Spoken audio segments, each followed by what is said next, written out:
So today I'll be teaching you how to make these delicious Mosa Balls, or if you like you could call it banana puff puff or even banana buns. Stay tuned to know how those snacks is being prepared, and don't say I didn't warn you, because people will continue to ask for more.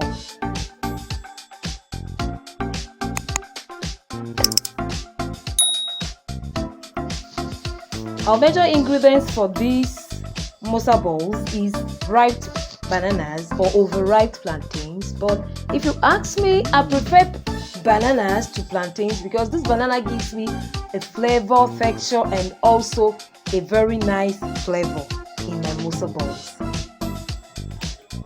So we're going to be mashing these bananas till very smooth, or till it gets to a watery form, as you could see in the video.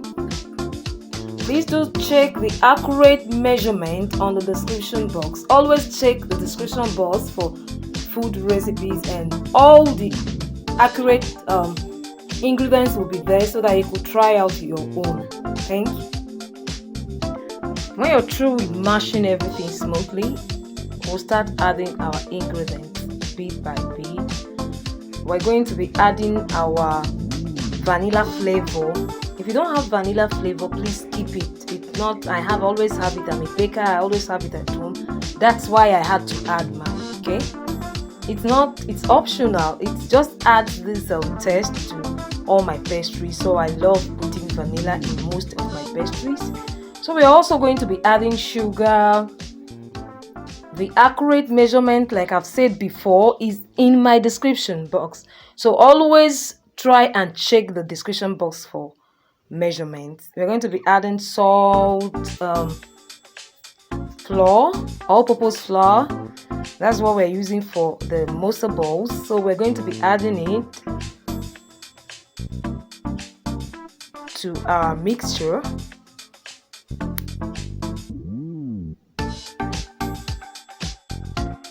Always remember that using accurate ingredients will make your snacks come out perfect. Don't over add ingredients, because if you over add, your pastry will end up soaking oil.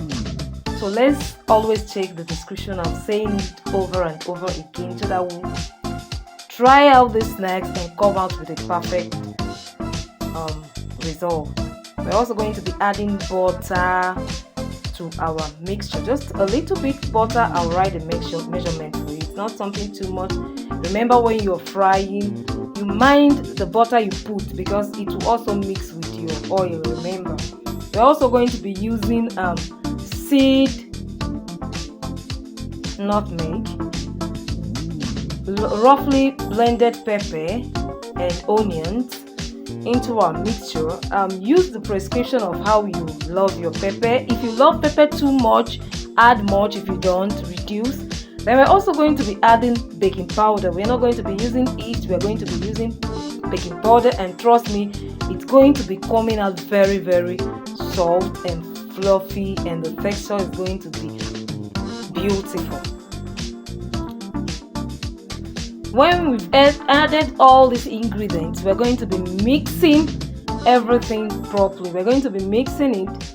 While we do mix it first, before adding water bit by bit, is to know the quantity of water remaining for us to start adding.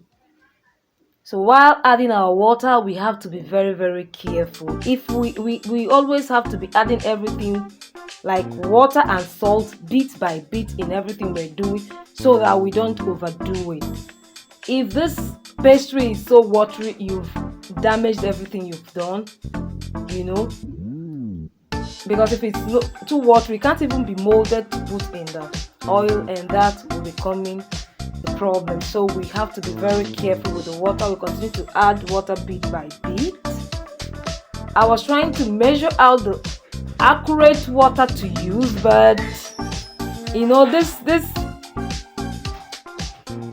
so the quantity of water you put depends on the quantity of banana you put, or the size of banana might also affect the mixture. That's why I'm not going to be putting water. Just an advice is just that continue to add the water bit by bit to feel in your hands when the water is okay.